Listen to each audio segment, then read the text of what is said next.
Chuck Tornado Reptiles, Tortuga Ranch. It's a beautiful day. Absolutely phenomenal. I love it. It's so warm. It's so sunny. All my little friends are out. Here's a little, actually a painted turtle. That was a Midland painted turtle that somebody had given to us. It was a rescue. And so she came in and I've been trying to catch her out, but I can't. So here's the video. The video, what? There's a baby there. There's a baby there. Okay, so the video is a request from a subscriber. So that person wanted to know how I do my filtration. And I'm going to tell you how I do my filtration. El and natural, all natural. I don't do any kind of, you know, filter media or anything like that. I do have various sizes of gravel that I use now in my holding tanks, sumps, you would call it. So this is the latest pond that we did this to. So then you can see it's not very clear. It's not horrible. You can see through it. You can see pebbles in the bottom. You can see the red container of the plant, but it's not, you know, it's not really clear, and it will be very clear. This is what I do.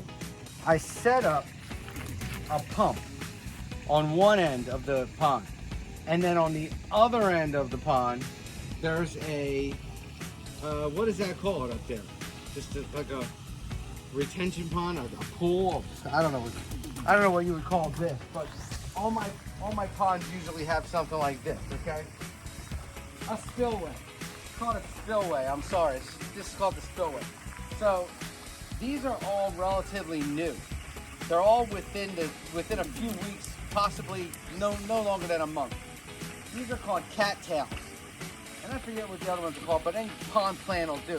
What I do is I take something like this, and this thing is 8 foot round. Okay, it's 500 gallons, 8 foot round. I take this and I fill it up with plants.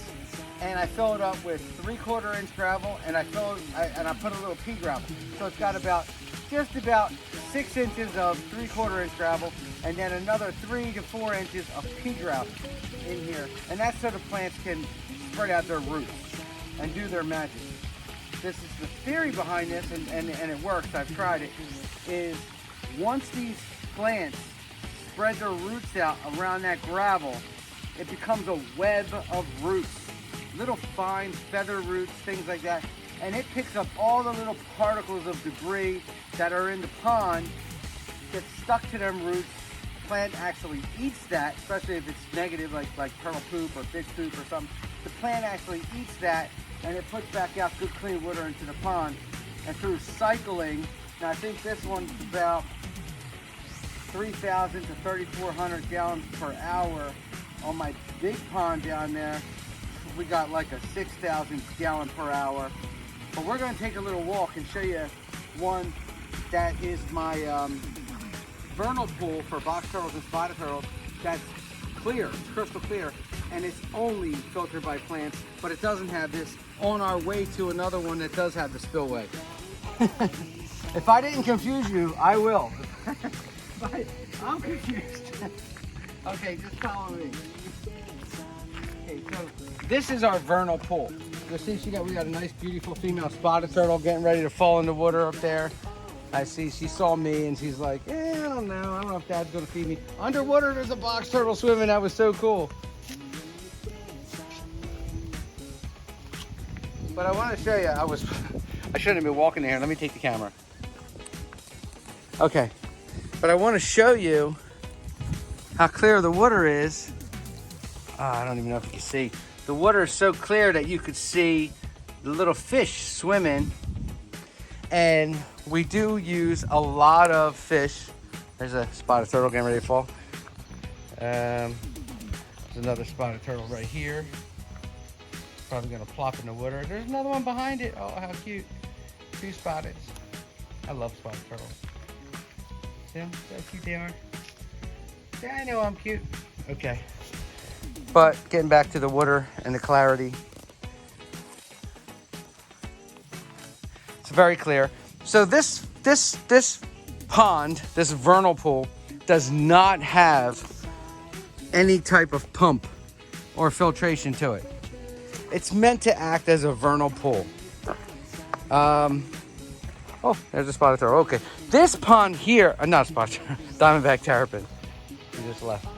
This pond here is where we were going. This is what I wanted to get to. This is the pond that's been running with this system all summer. Yeah.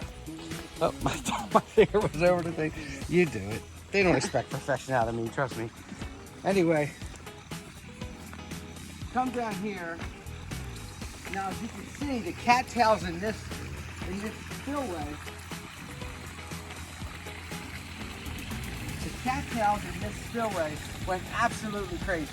This thing did exactly what I wanted it to do. It just blossomed in cattails. They spread like crazy. And all them cattails, in conjunction with the plants that I have in the water here, catch on to every little particle, and it makes the water so clear you can actually see the fish. And you can see the bottom of the pond. You see all the way through the bottom of the pond. You can see my white plastic pipe, which is running from the pump all the way into here. You see that bullfrog? I'm skipping across like one of them flat rocks. Okay, and then I come to, oh shit. Okay, follow me. Bloopers? Watch me break my neck. Come down here. This is the North American wood turtle enclosure. Now, the North American wood turtle enclosure has the same idea. It has a spillway at the top. I built a separate pond at the top. It's also full of cattails. But if you know North American wood turtles, then you know they like a nice big land area too. So this is a huge land area, and then this is the aquatic area.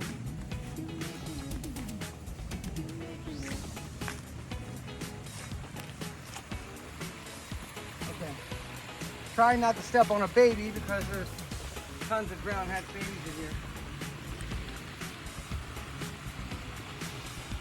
But what I get throughout the pond is I get these water hyacinths all over the grass because they come out on the backs of the turtle. I have to get in here and I have to pull these water hyacinths out and just chuck them into the woods, I guess, because they take over the whole pond. But it's the same idea. I mean, you got the spillway at the top there, loaded with cattails. Let's see if I can get over here.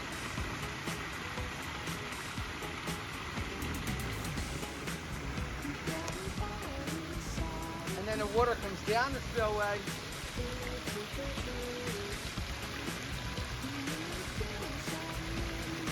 Comes over the rocks, and we do have a lot of fish in here. We have a lot of koi in here too.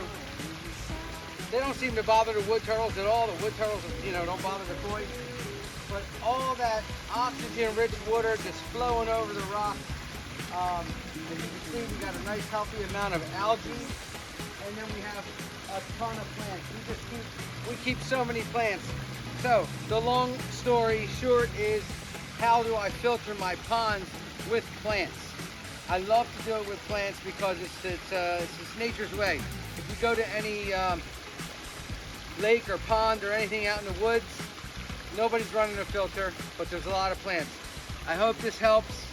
Thank you for watching and spending a couple minutes with me and watching my goofy butt.